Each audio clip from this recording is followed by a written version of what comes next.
Pour la première fois depuis le début de la guerre, la Russie a mené une attaque massive de drones contre la Pologne, membre de l'OTAN.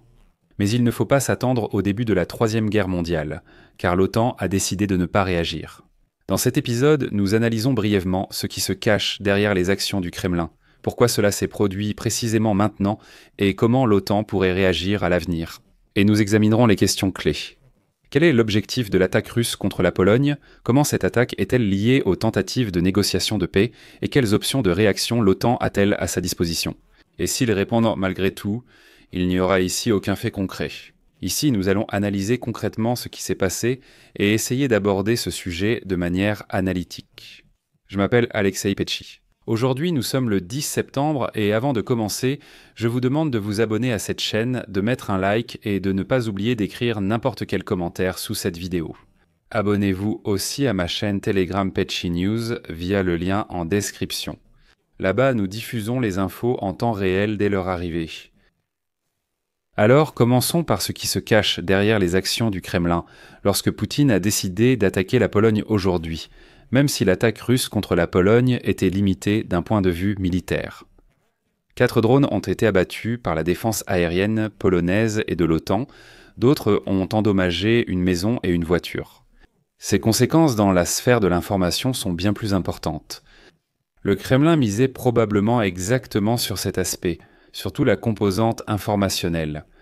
La Russie a attaqué la Pologne de manière délibérée, réfléchie et avec des intentions précises. C'est sans aucun doute une stratégie tout à fait consciente, afin de tester le système de réponse possible de l'Occident et, en fait, de prouver qu'il n'existe pas. Il n'existe aucun système. De plus, il s'agit de montrer l'impuissance de l'OTAN au monde entier et, ce qui est important, aux pays qui aident activement l'Ukraine. Cela a été fait pour choquer les partenaires européens de l'Ukraine, les effrayer et les pousser à sortir des schémas de soutien à notre pays. Le calcul est que la société européenne prendra peur et commencera à exiger de ses propres autorités de réduire l'aide à l'Ukraine et de demander à Kiev de faire des concessions, tant que la guerre ne les touche pas. D'autres raisons expliquent aussi de telles actions de la Russie. Elles concernent un contexte un peu plus large, à savoir les négociations sur la fin de la guerre russo-ukrainienne.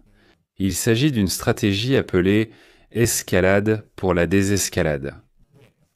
Poutine agit ainsi. Comment ça marche? Ainsi, Vladimir Poutine fera également pression sur Donald Trump en vendant du vent. Et soi-disant, nous sommes prêts à aller vers une désescalade en Europe. Ne surtout pas attaquer de nouveau la Pologne, les pays baltes ou la Finlande, en échange de certaines concessions sur la question ukrainienne. Cette théorie a souvent été évoquée par divers experts pendant la guerre.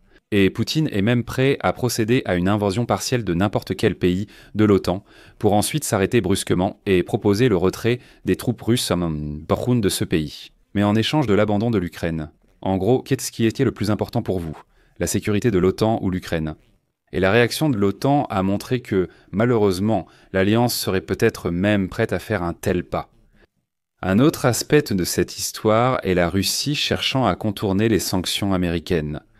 Donald Trump n'avait pas encore osé les imposer, mais une telle perspective semblait de plus en plus réelle. Eh bien parce que même pour Trump, il devient déjà difficile d'éviter ce sujet. Ces jours-ci, l'envoyé de l'Union européenne pour les questions de sanctions, David O'Sullivan, se trouve à Washington, avec un groupe d'experts. Et en ce moment même, des négociations sur les sanctions contre la Russie se poursuivent à Washington. Les options précédentes, qui ont permis de gagner du temps, étaient à la rencontre avec Donald Trump en Alaska, ainsi que des conversations téléphoniques interminables. Cela a peu de chances de marcher une troisième fois, car l'Europe impose déjà d'autres conditions, ce que Vladimir Poutine comprend. Vladimir Poutine va encore tenter d'intimider l'Occident, afin d'arriver à des options de dialogue qui lui conviennent, c'est-à-dire pour que la discussion continue. Et aujourd'hui, le ministère russe de la Défense propose déjà au ministère polonais de la Défense d'entamer des négociations afin de régler cette situation. Eh bien, en guise de bonus, la Russie essaie déjà en plus, vous savez, de renforcer les sentiments anti-ukrainiens en Pologne. Pourquoi Kiev n'a-t-il pas abattu ses drones sur son propre territoire? D'ailleurs, des messages similaires apparaissent déjà, malheureusement, dans le segment polonais des réseaux sociaux. Selon certains, les Ukrainiens seraient les responsables de l'entrée de drones russes, dont certains venus de Biélorussie, en Pologne. Ils disent qu'ils auraient pu les abattre au-dessus de l'Ukraine, mais pour une raison inconnue, ils ne l'ont pas fait. Il y a quelque chose qui cloche. Et malheureusement, une partie des Polonais se laisse prendre à cette propagande. Quelle est la réaction de l'OTAN? C'est clairement une attaque de la Russie. Trop insignifiante, si étrange que cela paraisse pour que la Pologne et l'OTAN la considèrent comme une véritable attaque militaire. C'est ce qu'ont montré les précédentes incursions de drones russes en Pologne, tant d'un point de vue militaire que politique. Parce qu'en cas de reconnaissance d'une attaque, une réaction appropriée serait nécessaire. Ce que les principales capitales de l'Alliance aimeraient éviter. À l'OTAN d'ailleurs, on déclare de façon révélatrice que de nombreux drones sont entrés dans l'espace aérien polonais, tout en évitant de dire directement qu'il s'agit de drones russes. La position des États-Unis d'Amérique sera décisive. La première réaction des responsables américains est très brève. Là-bas, le secrétaire d'État américain Marco Rubio a confirmé qu'il avait été informé de la situation. Des membres du Congrès ont dénoncé une violation flagrante. Le président Trump n'a pas répondu à la question des journalistes qui l'ont interrogé à ce sujet tard dans la nuit, heure américaine. Le vice-président américain J.D. Vance a laissé entendre qu'il faudrait peut-être permettre à la Russie de s'emparer du reste du Donbass, et alors la guerre prendrait certainement fin. Mais nous analyserons les propos de J.D. Vance dans un épisode séparé. Ils sont vraiment choquants. Pour l'instant, le Premier ministre polonais Donald Tusk s'est adressé aux alliés de l'OTAN pour des consultations conformément à l'article 4 du traité de l'Atlantique Nord. Cet article prévoit des consultations obligatoires et claires. À la demande de tout État membre de l'OTAN qui estime que son intégrité territoriale, son indépendance politique ou sa sécurité est menacée. La Pologne et l'OTAN peuvent en profiter sans risquer d'être réellement entraînés dans une guerre avec la Russie. L'article 4 de la charte de l'OTAN parle en fait d'un état de quasi-guerre et du début des consultations et des actions pour se préparer à une éventuelle invasion. En fait, de cette manière, l'OTAN prend toutes les décisions préliminaires, y compris sur le déploiement des troupes, avant même le début de l'acte d'agression lui-même.